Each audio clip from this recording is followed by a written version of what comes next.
This week, Precious Wilson, the voice of Eruption. It's all right, I'm over it now. But that solo thing only happened after I refused to join Boney M. I thought, oh, okay, let's put some thunder on the front. You know, thunder, it's going to rain, thunder. I mean, maybe there was a handbook about the music business in those days, but I never got a copy. I still can't believe how, to this day, how popular that song is. It is a miracle that it got that far without any promotion at all. Don't go away. The full interview with Precious Wilson is coming up in a second, but just time for me to ask you to like, subscribe, and also visit my website, popthehistorymakers.com, where you can find over 120 full-length interviews. I got over it.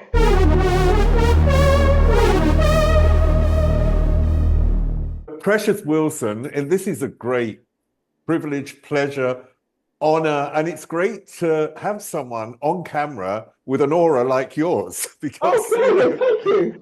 I like your room. That's good. Your room looks like it's got a nice vibe to it. I love that. Oh, this is my little. I live in Athens, as you can see from my little accessories here. Yeah, no, it's great. Okay, this is about you, not about me. So I want to ask you, because there's, I was looking up your history and everything, and there were certain things that I couldn't find out, and I wanted to ask you, because you were born in Jamaica. Were you brought up in Jamaica? Well, I was born in Jamaica in what used to be the capital city, which was Spanish Town. And my mother's one of those Windrush generation. And at the time, back in, it was the 60s then, the UK was asking for all these Caribbean Commonwealth countries to come to England to work in the hospitals, work on the buses, more or less to rebuild the UK after the war, etc. And my mother, being very ambitious and adventurous, kind of came over to check out everything, the job situation, and where to live, and then came back for me when I was age 7. She went away for about a year, came back for me when I was 7, and I've been living, in England since I was 7. Okay, but do you have memories before you were 7 of what Jamaica was like? I know you probably know it, in recent years, but I mean, in terms of those years when you were very young, do you remember like playing there and being there and what the culture was like and the people around you? I have kind of little episodes, for example, I remember I must have been about 3. It's just one memory, mind you. I was all dressed up in my Sunday best, and we were going to town, whatever that meant. And I remember I was struggling to climb the stairs because my little legs were so short. And I remember my grandparents' house, where all 9 children, my mum is one of 9, or was one of 9. Sadly, there's only her and her sister left now. But they all grew up in 2 rooms. And that house still exists. I've since been there, as an adult. The next memory is when I was 4, and my mum took me to Kingston to see Nancy Wilson, who was a jazz singer back in the day. And I'll never forget that concert. And then the other memories are when I started school and how very strict the teachers were. If you got your letter off the line on the paper, you get punished, rule over your hand, smack. If you got your maths wrong, you get punished. On your way home from school, they say it takes a village. On the way home from school, if you went off the beaten track and tried to think of going, taking a side turning, everybody would report back to your parents. So the discipline was very strong. And this was why when I came to England, we lived in South London, I could not believe how the children were so badly behaved, because I came from a background of very strict discipline. And I guess those were my early memories of Jamaica. Were your mother and father split? Because I had an absent father and then he left. So he was absent emotionally and then he left. I just wondered if you had a connection to Yeah, your father then, or unfortunately, well, funny enough, I did later develop a connection with my father, but yeah, they did split when I was young. Obviously, when I came to England, they weren't together. But over the years, um, I mean, it's a quite long story, interesting story, but let's not waste time going into it. But in the end, I realized I was very much loved by my father. And it turned out that I was actually one of 9 children. Anyway, on my father's side.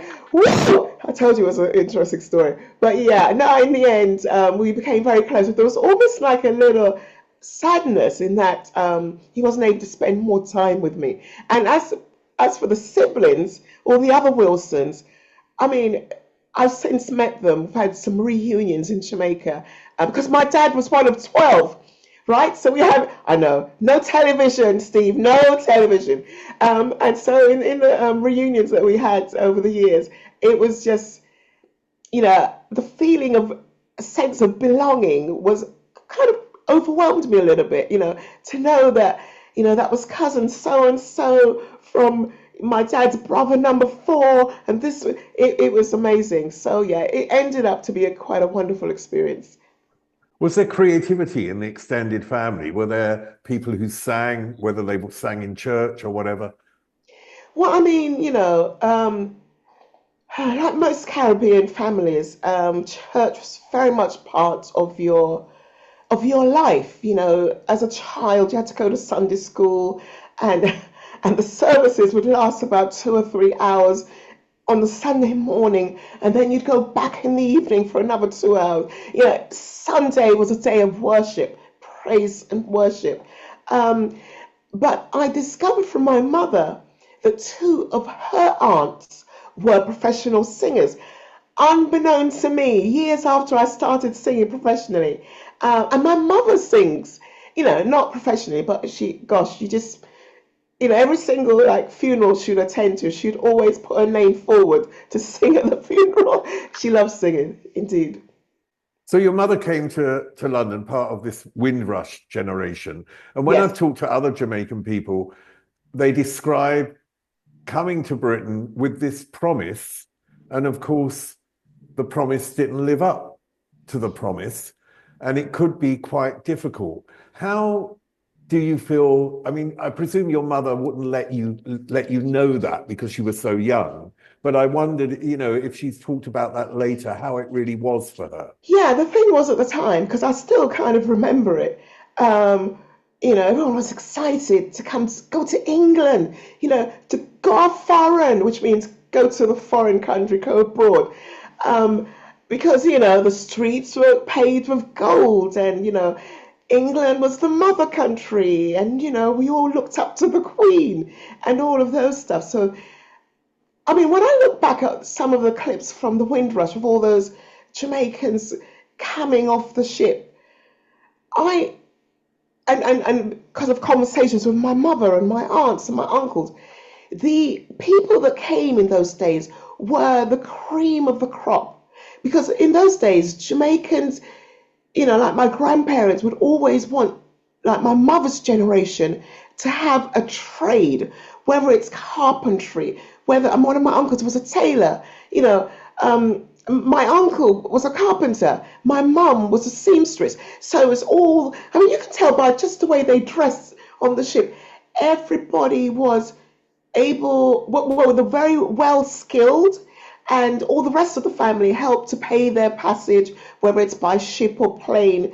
So they were the cream of the crop that came to this country. My mother herself owned a grocery store, but obviously when she came to England trying to find work, she had to work in old people's homes, in hospitals, in catering kitchens, really starting from the bottom again.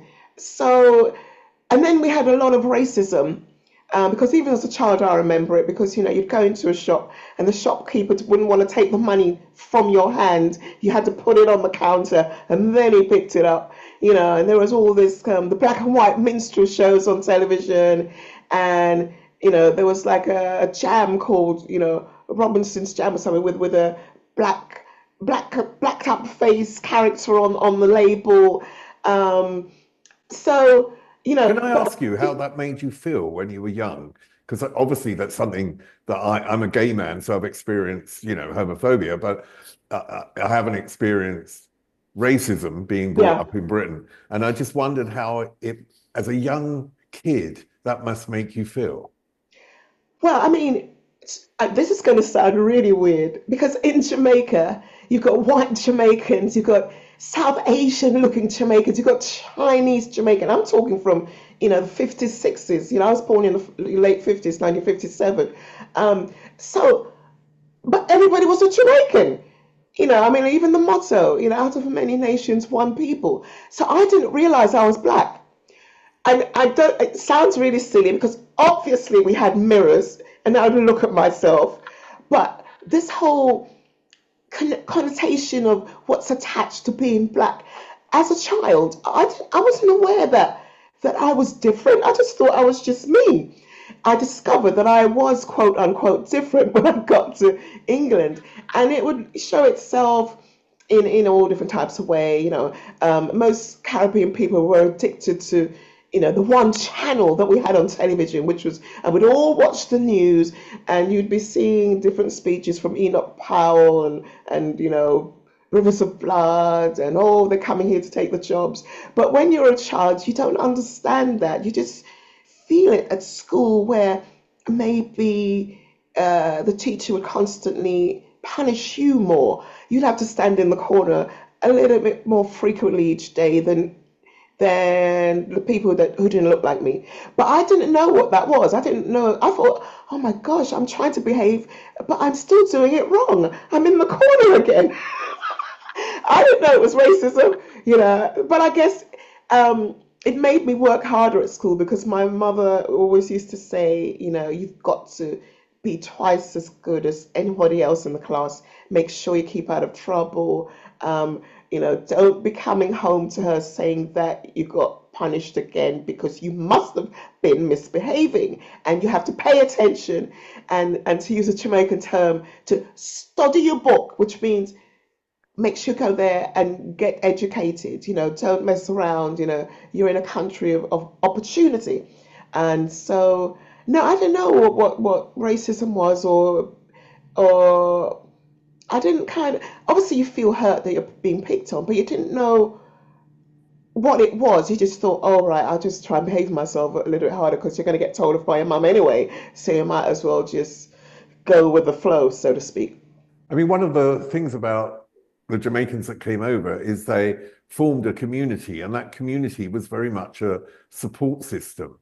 How was that for you? It's almost like a way to survive, because the ones that came before my mother, they had mostly managed to get their own property because it was so hard to find a room to rent as a black person, And so they who knew the ropes a little bit better would be more established, especially because there were church communities.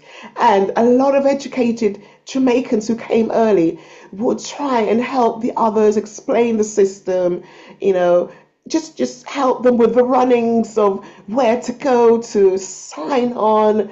A friend might hear about a job, and this was mostly done in the churches. So the church community was what was a lot of strength. And then obviously they would organize trips. You go down outings to Margate or Littlehampton, little church trips, and also the families were very close. On a Sunday, you go from one family to the next to spend the Sunday there, and your friends were your cousins. If you're having problems trying to mix with a more English community, because not everybody wanted to play with you, and so you'd have your cousins to play with. But when I look back, compared to how I see some of the social problems with young black people, homelessness, drug problems, even maybe the knife crimes. For me, I mean, I have this conversation with my school friends, obviously my generation, my age group. we didn't see that growing up, because you would be supported by your church community, especially. You didn't see people with mental problems roaming the streets. That all of that developed since 1965, which was the year that I came to England. Do you remember the first time that you sang in front of other people, at whatever the age that was? Do you remember that? I guess at Sunday school, everybody sang. At my primary school in South London, I always got praise because I always used to open my mouth and accentuate or more articulating the words more than everyone else. And they'd be saying, "Oh, do it like Precious. Look how Precious does it. The diction is so clear. Precious, show them." So yeah, in that way, then I'd have to demonstrate. And then I guess, that was the first time I remember singing. When I got to secondary school, I would say, secondary school.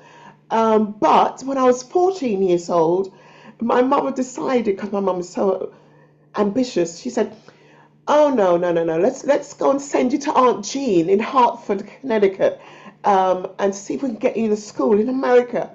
And so I went to live in America and did my high school sophomore year in America. Oh gosh, that was a whole nother talk show, that experience. A black person with a Cockney accent. Wow, it blew their mind. I'd go home every day with a sore throat because they would be, "Oh, Precious, say that again, Precious. Oh my gosh, say it again." But anyway, and that, because I had to go to a Catholic school because they had to pay for my education, and we got bussed in on the yellow bus that you see on, on American television.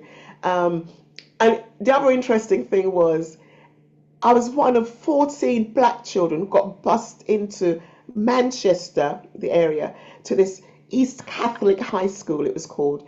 And there was myself, two other black girls, and all the rest were boys. And the bus would come and take us there each day. And I joined the choir at East Catholic High School, and I had a solo. So that was at age 14.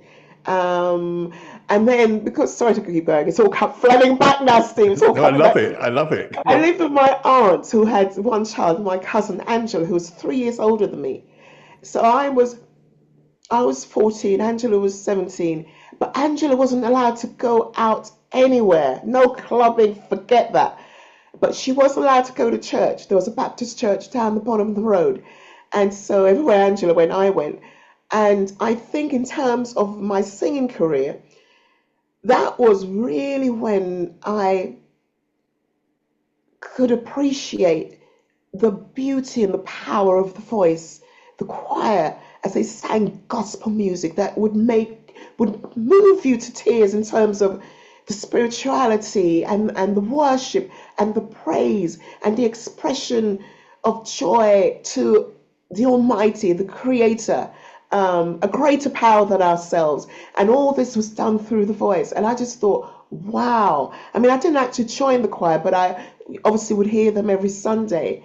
And then a year later, when I came back to England and, started school again. And then in 1974, that's a whole nother story again, how I met the guys in Eruption.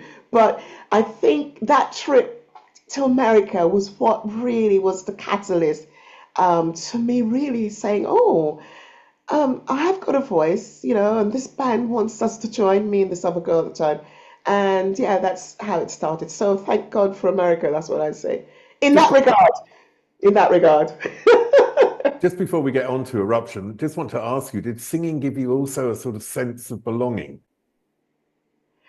Singing gave me a personal sense of self-expression. I felt extremely free. It's almost like during the process of the breath, of having the voice on the breath as the breath leaves your body, and the control of the tonality that can make you feel the emotion within myself and also see the emotion within the person, listen to the tone and being impressed, or the voice making an impression on their emotion. that was a thrill. I did not realize that there was such a thing and that I had the ability to do that. And it's even now, I have friends that would say to me, how I am when I'm speaking in conversation and how I am when I'm singing. They say it's almost like two different people. It's like to sing, it takes hold and it allows almost like a channel of release and expression that it's almost like out of your control. You don't, obviously you learn the lyrics and you warm up your voice, but it's almost like it's something that comes through you. There you go. Comes through you as opposed to you manipulate deliberately. Obviously, in a sense, you do control it because you have to breathe, you have to support, but the way it connects is not in your control. That's beautifully said. I mean, when you were 16 then, there was this band Silent Eruption. Yeah. And they had a lead singer, Linda Leslie, I believe. Gosh, yeah, yeah. Let me just see what number he was. Because when I met Eruption, there were three brothers in the band. The lead singer, Francis, God rest his soul, he was the lead singer. On guitar was Greg. On bass was Morgan. And they were the three Perrineau brothers from St. Lucia. But the problem was, God bless him, Francis just had a pitch problem. He couldn't sing in tune all the time. I think he just sang because he liked it. And I don't know if there was any pressure from the parents to make him the lead singer, but he had challenges with the lead vocals. And then we got Lindell. Lindell was a much more experienced singer than us. He was much older than us. And he was a showman, he was a bit like James Brown, kind of, he could do all the moves and he had that kind of R&B sound to his voice. And he joined us, but because he was more experienced, he felt that, he was the guitar player. Greg was the leader of the band, but Lindo there was like a little power struggle thing going on there, and he was like trying to tell us what to do. And obviously, Greg wasn't having it. But so he was, it was a little bit challenging, the different personality, and he just wanted control of the band basically. So we'd gone to Sweden for the 6-week residency, and I think while we were there, he met a girl, and he would often come back to rehearsals and sound check late, and we'd all be waiting for him. And it started to get on everyone's nerves after a while. And so we had a vote, and we got back, we fired him, but we didn't have a replacement singer, and we had more gigs coming in. And so Greg said, look, Precious, you're going to have to learn all the songs. I wasn't even lead singer at the time. I was one or two duets, but predominantly just harmonizing in the background, background vocals. So Greg said, come on, Precious, now you better get all those lead vocal lyrics and learn them because we've got some more shows. And so that's what I did. And then we didn't find anyone to replace the lead singer. And because you see, Linda was with us when we won the talent competition. We won a talent competition in 1975 with RCA Records. But anyway, so we couldn't find anyone to replace him. And pressure from RCA saying that the other band members, who were about at least 3 years older than me, that they had to give up their jobs and become full-time professionals, and there was no money coming in. So our manager at the time, we nagged him, nag. Come on, Danny, we need some work. We managed to get a 2-week discotheque tour in Germany in November 1976. And so we got in the old post office van that we had purchased, put a little bench along there so we could sit in the front, equipment in the back. We drove to Germany through Ostend, Belgium, what have you. And we did these gigs with me still as lead singer. And the bus broke down and we couldn't afford to drive back, and we couldn't afford a new van. and we were in this bed and breakfast just outside of Frankfurt in a place called Offenbach. And staying at the bed and breakfast was this Austrian musician guy called Kurt Hauenstein. And Kurt, he had a band called Supermax. And Kurt said, oh, there's a studio down the road. Why don't you go down there and try and get some session work? We said, studio? Because we don't know the area. We don't know what's where. And we managed to go down there and ask for some work.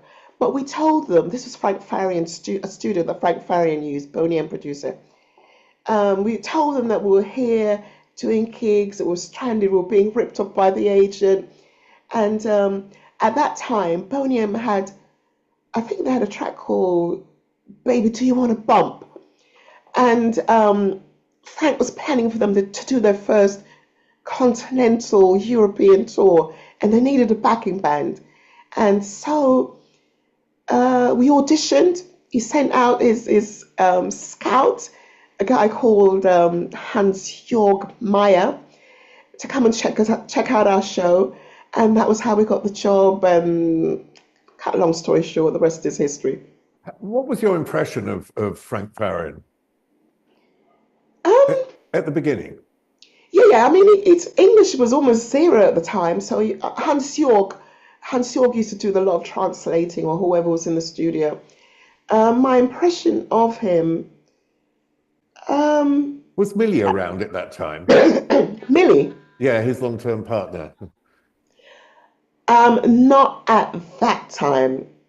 Or if she was, she wasn't at the studio in those days.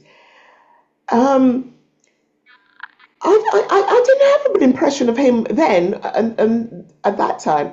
But later on, when we started working with him, when he started seeing that we had potential as well, I thought he was a very hard-working, perfectionist guy. I also thought he had a great nose for skill and talent, and he would incorporate them into his team. He was a really hard-working guy. He was passionate about his productions, especially Boney M productions. Yeah. I mean, he certainly knew how to find a hit, if you can put it that way. He certainly knew how to have a hit, didn't he? Natural talent in that regard. And I think also because he was an artist before, he had his own group and had his own records out. He kind of saw it from both sides of the table, basically, because there are some producers who can produce, but they don't feel like the artist feels as an artist performing, and so he had that skill. But yeah, Frank had, in fact, I think in the beginning when he couldn't speak English so well, it was almost like a blessing in that he could detect what melodies and which choruses could connect with any and everybody whose first language wasn't English. That was in fact how he chose the songs. If you notice with Boney M songs, they're very weighted melodically. You could whistle every tune, you could join in every refrain, and at that time he wasn't really interested in America. He just felt like if a German person couldn't sing along, he wasn't interested in the song. You were a teenager at that time. I mean, you were very young. Yeah. Were you green to the business? I think if there was another color that was more naive than green, that's the color I'd be. But let's just go with the green for now, because it took me years to realize that it was a business. I didn't know it was the music business. Duh. The clues in the name, Precious. I had no idea. I thought this was just, oh my gosh, this is such fun. Ha ha, hee hee. Another show. Oh yes, this is fun. The people really liked it. Yeah, I didn't know. It was just a hobby. I mean, there Yeah, you are. So you're the backing band of yeah. Boney M. And of course, Liz Mitchell and the other Boney M members. What did you glean from them as a teenager coming into this that would help you later? Well, first of all, I got on really well with each and every one of them. Bobby, God rest his soul, Marcia, Liz, Maisie. And each of them were different, right? Totally different personalities. Liz was a little bit more reserved. Marcia was out there. Marcia, I loved her. She was like my big sister. She was such fun and uninhibited. Marcia was. I just loved them both. And what I learned from them was, yeah,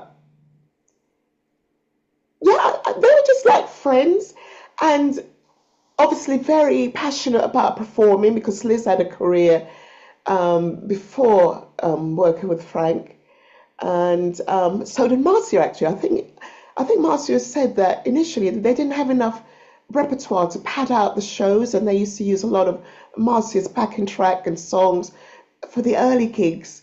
Um, I just learned to just be very expressive on stage and enjoy the fun. I mean, one of the main differences between Eruption and Boney M was that we actually existed before going to Germany, and that we came together organically. We weren't put together because there was a hit song and suddenly you had to find the faces for the TV show. We played together because we wanted to play together, and we learnt our skill and our trades and our harmonizing by watching other American bands that were out at the time in the 70s, the Commodores, Earth, Wind and Fire, and so we just watched and copied. And because they inspired us, we wanted to be like them. And so we just studied them, all the choreography on stage. Everybody sang in the band, including the drummer. We were really into harmonizing, and the lead focus was shared between band members, although obviously primarily the recordings I sang, the lead. Um, but with regard to, I would say what I learned from Boney M is being on the road touring, because Eruption hadn't done those big tours as we did, being their backing band, going across Europe. And that whole being on the road thing, and having the stamina to do show after show. I mean, we'd have to do our show first, and then after our little half an hour slot, change costumes, and then come out again to do another 2 hour show, backing Boney M. So I guess I learned stamina, because we were knackered but vocally, and it was quite exhausting, but a lot of fun, a lot of fun. I mean, it was also a period of like flamboyance, the outfits and also individuality. You mentioned Bobby and Liz, and everyone seemed to have a character. Was that also something that you were then starting to see in yourself to build your own identity, as it were, also in terms of clothes? Yeah, I mean, those were the days where the person on stage or the group on stage couldn't just look like somebody in the audience. You wouldn't rock up in your t-shirt and jeans. You had to be a spectacle, so to speak. You had to be somebody to look at, to draw attention, and that was kind of really normal at the time. If you look at all those bands from the 70s, everybody had a stage costume. It wasn't even stage clothes. It was a costume. And we got carried away because actually, before I got into singing, I was quite very good at art and drawing and stuff like that. And I wanted to do maybe graphic design. I didn't know, you'd go up to the office to say, oh, well, what you going to do after you leave school? So I thought, okay, graphic design. But anyway, so a lot of the costume ideas initially, before we started selling records, the guys would say what they wanted to look like for example, Greg on guitar, he had like a Superman cape. Jerry wanted to have glasses with a third eye and another 4 arms on his back, so he had 6 arms.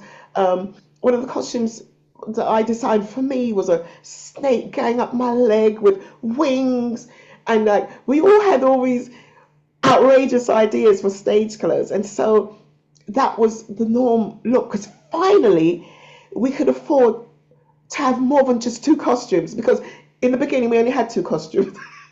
And it was before social media, right? So you could literally be wearing one while the other one's drying. You'd wash it by hand, and tour the world with two costumes. Nowadays, good grief, I mean, I'm saying this as a woman, you can't keep rocking up in the same dress anymore. It's cost a fortune. But anyway, so the emphasis was on looking outrageous and being memorable. And also, by the time, a few pennies started rolling in, we were able to afford the same costume maker as Boney M, and they were based in Munich in Germany. It was all about being spectacular, eye-catching costumes they could tell that you're an artist, not just someone from the audience. Just want to get on to Frank again, because did he have it in his head to build Eruption as a band? And because I know you released Party Party, which was the first single, and it became a success in later years, coming back again. But initially it wasn't. And I just wondered, there you are, you're on the dream, as it were, with Boney M. You're entering your own dream, and the first single doesn't go anywhere. What was that feeling? Were you disappointed initially? Precious will be answering that in a second. Just time for me to ask you to like and subscribe, and we'll get back to Precious.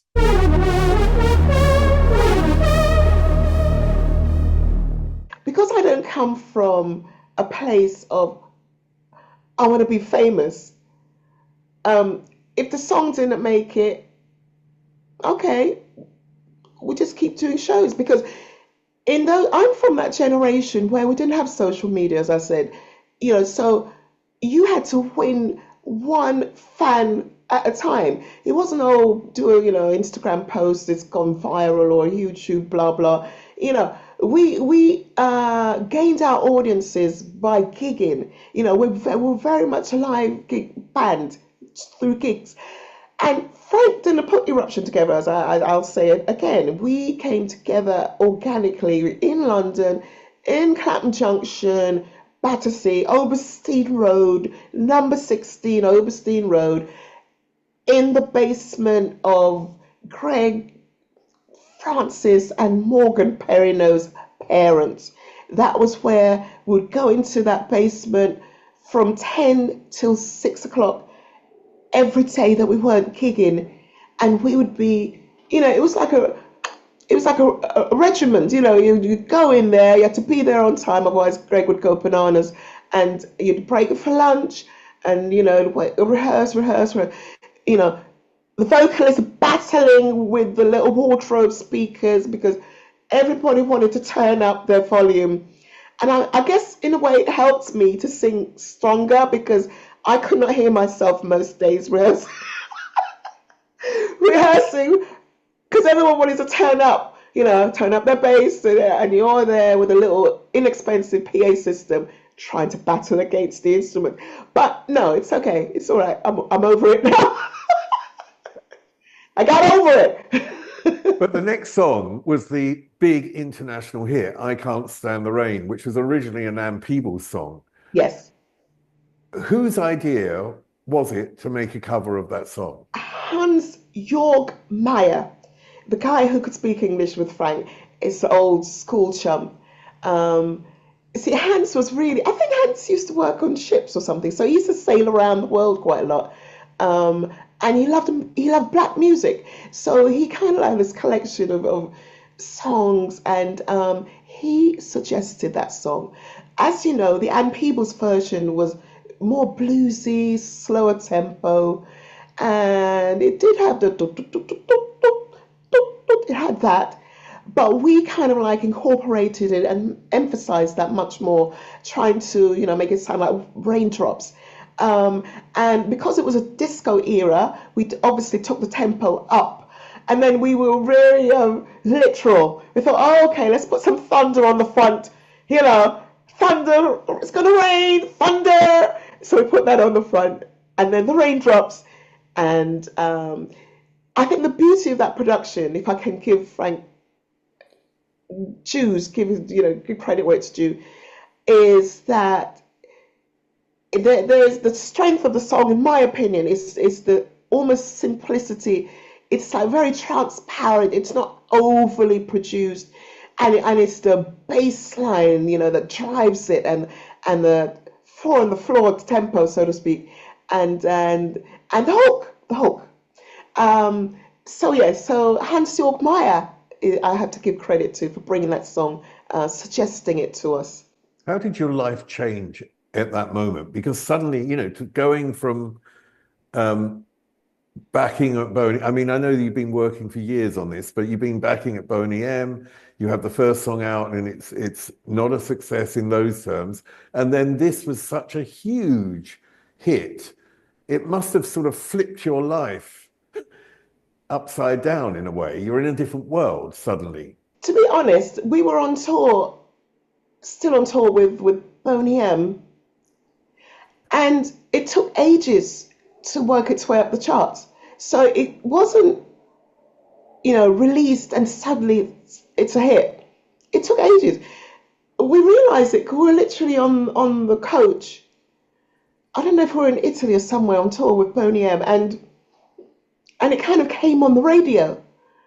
And like all the other musicians, because we had a brass section that was added to us as a rhythm section, and there was another 2 backing singers to join me to do backing vocals for them. But it came on the radio, and we thought, oh wow, and we just thought, and it was like, oh yeah. No, I tell you, green isn't the word. We didn't know what it meant. Oh, that's nice. Oh gosh, Greg, look. Our records on the radio. Oh, yeah, it was like that. So when did the point come where it got up to the charts? You were number 18 in the US. You got to number 5 in the UK. This is a worldwide hit. And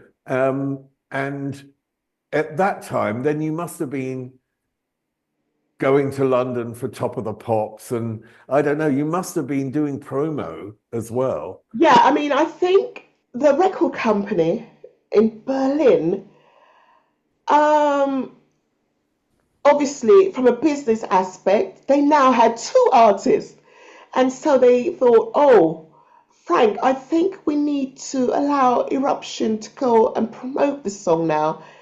You need to get other musicians to replace them so Boney M can continue their world tours. And then that's what happened. That's after that realization that you can't just keep one band behind the other. That was when we then started going off to do promotion. Unfortunately, we never got to America to do any promotion at all. So it is a miracle that it got that far without any promotion at all. Wow. I mean, it's an amazing track. I mean, I think everyone knows that's an amazing track. And then came One Way Ticket, which was a Neil Sedaka song. I know. Hans-Georg Meyer again. God bless him. That's my earth angel. Yeah. In many ways, the one. Honestly, if you only knew. But anyway, Hans-Georg Meyer brought that track forward, and it didn't have the refrain. It didn't have the choruses. We added that in the studio ourselves. We also added the intro, the humming at the start of the song, because that was the in thing. There were several songs out at the time with the humming at the beginning. There was Yes Sir, I Can Boogie, Baccarat. There was also Thelma Houston, Don't Leave Me This Way. And so we thought, oh, let's put some... Do you know what? It's not scientific, half of the reasons how these things come together. It was just like, oh, okay. Yeah, let's do a little piano intro, Jerry. Jerry, do some chords. And then I'll hum. And so, dum, dum, dum, dum, dum. And then I hummed. And then I thought, okay, all right, we got that. And then we're saying that Neil Sedaka song is such a catchy melody. Again, strong melodies, simple but memorable melodies. But how about if we just keep repeating one-way ticket, one-way ticket, one-way ticket? Okay, let's try it. Let's do some chords under that. Okay, all right. I had some harmonies, guys. All right. Okay, so we'll have the intro humming melody at the front, and then it'll go straight into the chorus, and then we could do the verses. Yeah, and then we'll have an instrumental little bit of whatever keyboard tones were popular then. I can't remember which keyboard they used for the solo bit. And then there you go, Bob's your uncle. Interestingly, that song, I mean, I still can't believe how, to this day, how popular that song is. No matter what country, I've had friends in Egypt in the taxi saying it comes on the radio. In Russia, in the former Soviet Union where we toured, every single republic, in China, it's, I've gone to gigs in these places where I didn't even know they heard of, well, they haven't heard of me, they've heard of the song, me singing the song.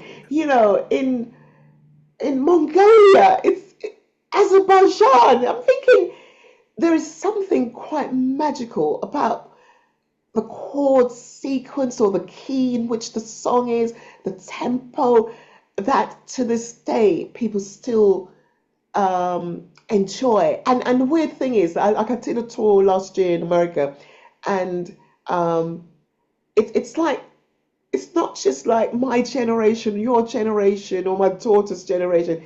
Kids, children dance and sing along to the song. And I can't explain it. Were you also writing songs at that point, or did Yes. that come? You were. So We were. We Eruption, we very much wanted to have a finger in the pie, or have creative input, very much so.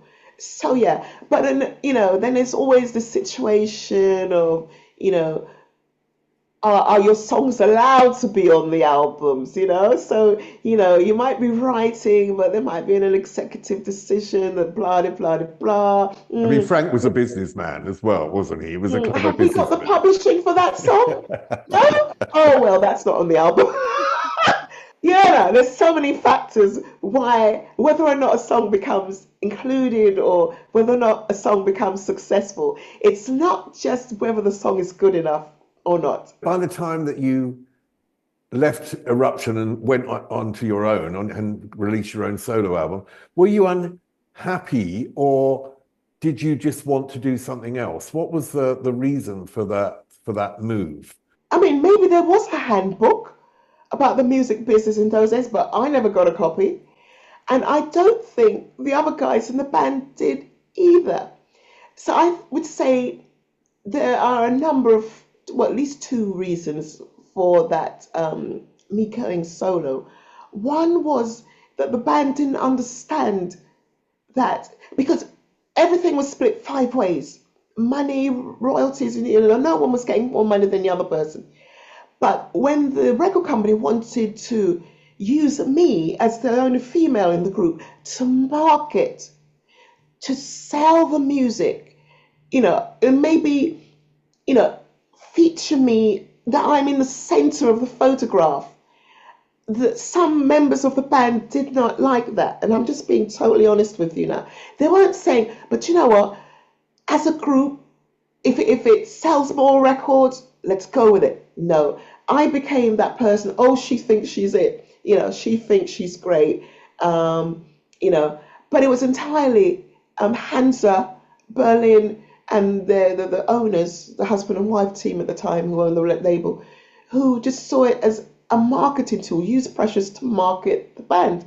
And not everyone was happy with that. And so from a business point of view, now Frank, he just saw, well, I could have Eruption and I could have Precious Wilson. But that solo thing only happened after I refused to join Boney M, because I just thought, I'm having to decide to leave the band now because of the atmosphere that was beginning to develop. And and I just felt for my own, um, what's the word? I just felt better within myself that I took myself away from that level of negativity. Um, but Frank was thinking more of let's have two streams of income now. Got Precious Wilson solo and Eruption. But no. Let's see if she'll join Boney M. Let's see if she'll join Boney M. And then I'm thinking, but hold on a minute. These people are my friends. They're my girlfriends. I can't. I mean, I'm thinking, well, who's going to leave? If I join, is there going to be like four girls? Who am I going to kick out to join? I said, no, I can't. I said, I'd rather go solo in my own right. And so he very business-likely, is there such a word, business-likely or cleverly, put my first solo single, the cover of Sam and Dave, Hold On, I'm Coming, on Boney M's Oceans of Fantasy album. He also gave me another song, Let It All Be Music. Let It All Be Music. Yeah. That was initially the way he proposed it. That was going to be a Precious Wilson track also to feature on that album. But then after I sang it, he changed his mind. He thought, let's add Liz, let's add his own voice, let's add Marcia, and let's squeeze Precious in on the last verse and the outros. And so that's what happened with that song. Because, listen, I understand it, because Boney M was his baby. He lives and breathed Boney M. He was passionate about Boney M music. I mean, on the solo album, you were able to include tracks that you'd written. Yes. So were you actually waking up by that stage to the financial benefits of writing songs as well? I mean, it was never financial even then. It was like, cool, I've got a good song, or I could write some lyrics to that. I thought those original lyrics were written by someone whose first language wasn't English. So, I mean, I think I could do a better job with the lyrics there, And also a lot of my improvisations in terms of like when you're singing a song, as a singer, there's like, you get into a space where within that chord sequence, you hit notes or words come to your mind from the storyline and it just floods out. And often they become a whole entity within themselves. And so that was what was happening. So, it wasn't anybody else's work. It was Precious who came up with that melody and lyrics, etc. And so it was almost like they had to include them because I generated them, But no, when the songwriting, it wasn't based upon financial income, although obviously that's where it's at now, your pension. But you need something to live off in your old age. But no, it's more a creative progress, development there. And then again, it's all, I think she's got too many co-written songs on there, maybe not let her have any more then. So yeah, there was certain restrictions, yeah. Dare I say it, the Sam and Dave song, Hold On, I'm Coming, your cover of it. Yes. Was it thought to be a bit suggestive? Back then, I heard. No, because generally speaking, most people's comprehension of English wasn't that deep. And actually, Steve, it's a spiritual thing. It could also be suggestive, a bit naughty, but also very spiritual in the way that don't you ever feel sad. Lean on me when times are bad.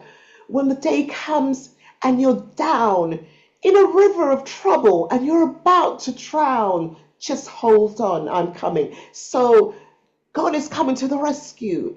When you're down, second verse, I'm on my way. Oh no, that does become quite romantic. I'm on my way, your lover.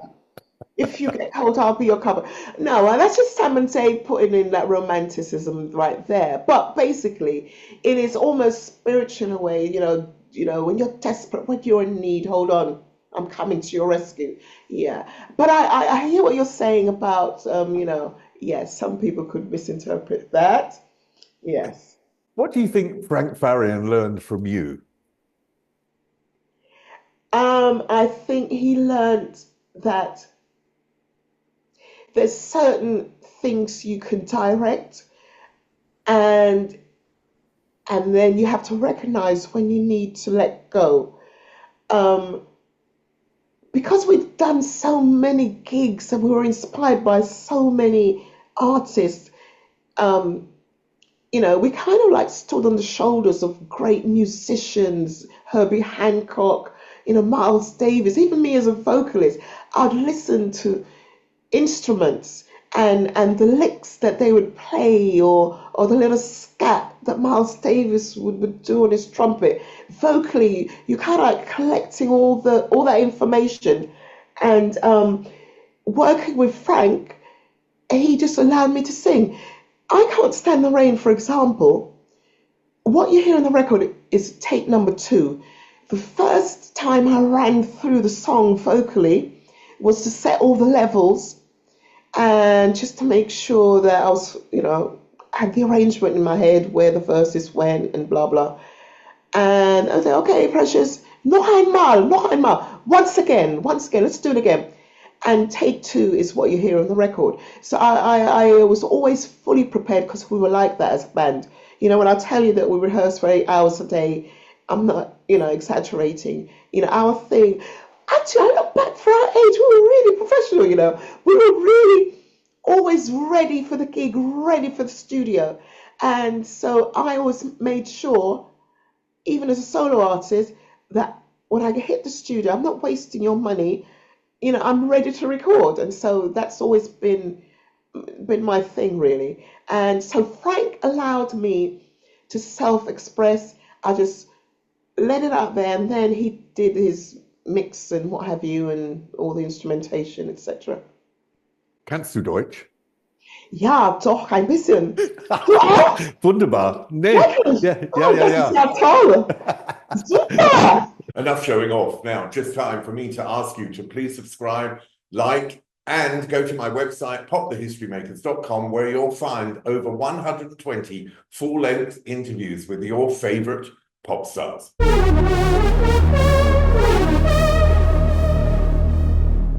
There was a period between the mid-70s and the mid-80s where, you had all this massive success. And then in 86, there was something that sort of topped it. And it was I'll Be Your Friend, the theme tune to the Michael Douglas movie, The Jewel in the Nile. Did you go and see that movie and sit in the cinema and hear your song? Yeah, because I didn't know where they were how I was going to be included. Yeah, I was just curious. I mean, even now, once in a while at Christmas, that movie comes on, and I think, oh my gosh, there it is again. Yeah, I mean, that was an interesting times, the time on Jive Records, and it was at the end of my contract, obviously, with Frank, and it was a horrible time.